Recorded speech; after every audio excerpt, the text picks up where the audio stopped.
दोस्तों, स्वागत है आप सभी का मेरे YouTube channel law by KP में।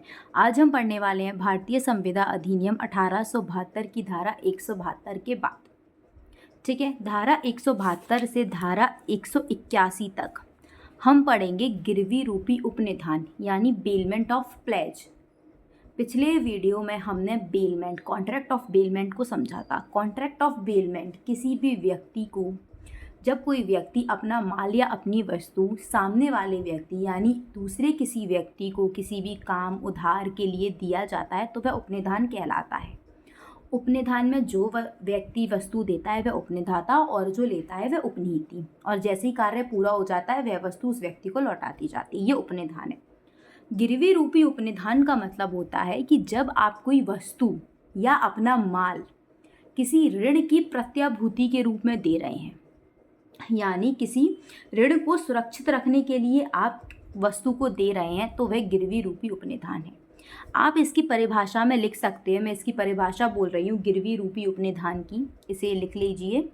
ठीक है, जब आप मेंस का आंसर लिखेंगे सबसे पहले आप गिरवी प्लेज को ही डिफाइन करेंगे। तो लिखिए, गिरवी एक ऐसा उपनिधान है जिसके अंतर्गत वस्तु का परिधान ऋण की प्रत्याभूति के रूप में किया जाता है। इसमें वस्तु का जो परिधान है वो ऋण की प्रत्याभूति यानी ऋण की गारंटी के रूप में किया जाता है। जस्ट लाइक आप अपने जेवर को सुनार के पास गिरवी रख के आते हैं, इसमें चल संपत्ति आती है। गिरवी रूपी उदाहरण में क्या आती है? चल संपत्ति। जैसे कि आपने अपने जेवर सामने वाले व्यक्ति को गिरवी रख दिए तो वो बदले में आपको कुछ रुपए दे देगा। तो आपने ये जो जेवर अपने रखे हैं, अपनी जो संपत्ति उसके पास रखी है, चल संपत्ति, वो ऋण की प्रत्याभूति के तौर पर रखी है। कल को आप अगर वो रुपए नहीं दे पाएंगे तो वो आपके जेवर को बेच देगा। आई होप आपको एक एग्जाम्पल से बिल्कुल क्लियर हो चुका है। ठीक है, तो हमने अभी डेफिनेशन में कहाँ तक पढ़ा? गिरवी एक ऐसा उपनिधान है जिसके अंतर्गत वस्तु का परिधान ऋण की प्रत्याभूति के रूप में किया जाता है। लेनदार मतलब जिसे वस्तु दी जाती है, लेनदार वस्तु को प्राप्त करके उसे सुरक्षित रखता है और वस्तु का अधिकार स्वामित्व उस व्यक्ति में निहित रहता है। ठीक है, चलिए, गिरवी को भारतीय संविदा अधिनियम 1872 की धारा 172 में डिफाइन किया गया है। गिरवी, ठीक है, पड़यमकार और पड़यमदार। पड़यमकार कौन होता है? उपनिधाता। पड़यमदार होता है उपनीति, यानी ये लोग जो पॉनर और पौनी है वो बेलर और बेली की भूमिका निभाते हैं। ठीक है, ये हमने पढ़ी अपने मन से डेफिनेशन। अब हम पढ़ते हैं बेयरेक्ट की भाषा में डेफिनेशन।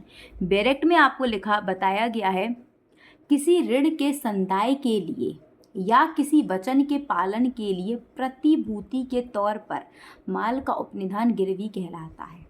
अभी मैंने आपको बताया कि किसी भी ऋण या किसी भी वचन के पालन के लिए अगर आप कोई भी वस्तु प्रतिभूति यानी as a guarantee, as a surety, as a security के रूप में रखते हैं तो वो क्या हो जाता है?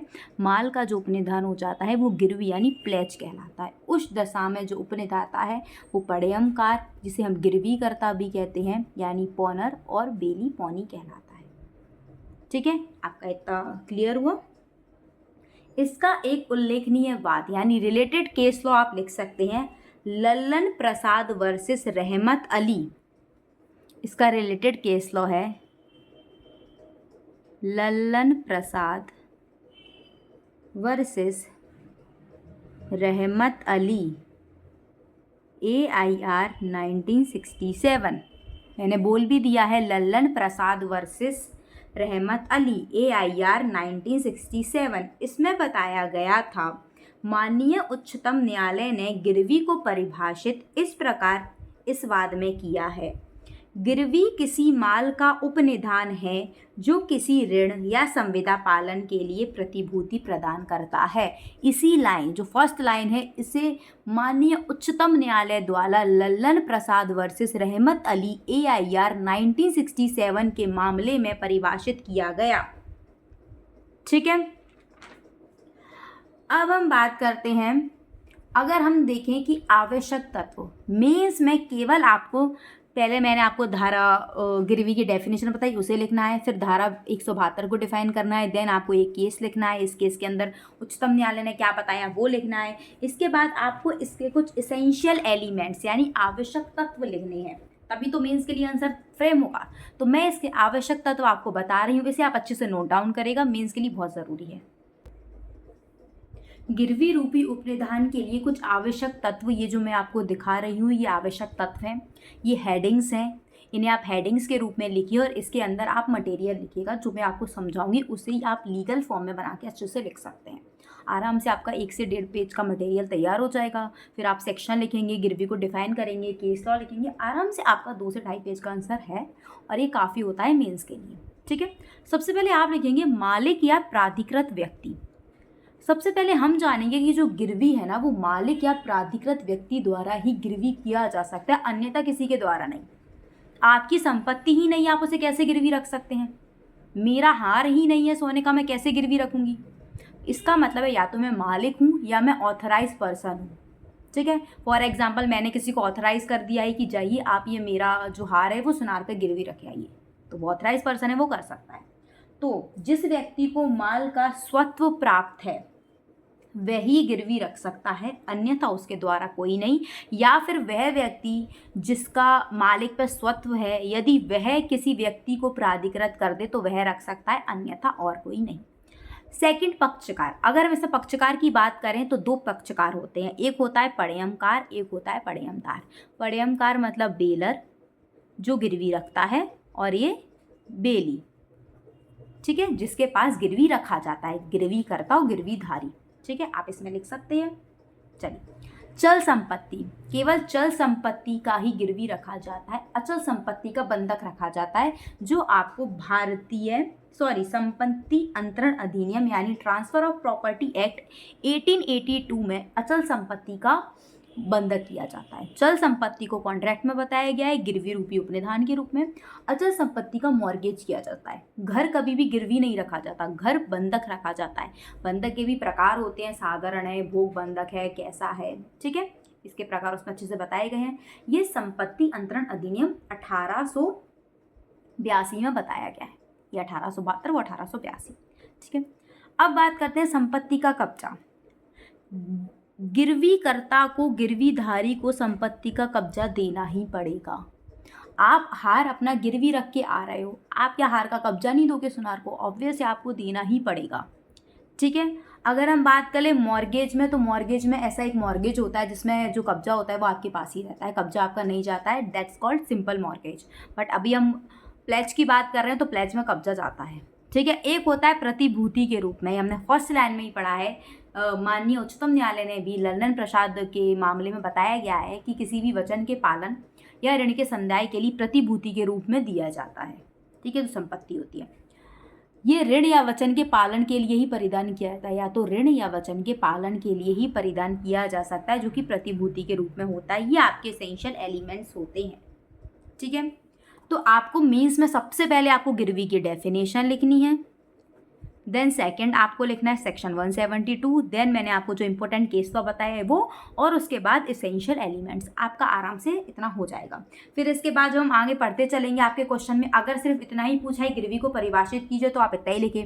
आपको पूछा है कि जो पॉनर होते हैं उसके क्या क्या ड्यूटीज़ हैं, तो आप पॉनर की जो जो ड्यूटीज़ आपको जिस जिस सेक्शन में मिले उस सेक्शन को आपको मेंशन करना है।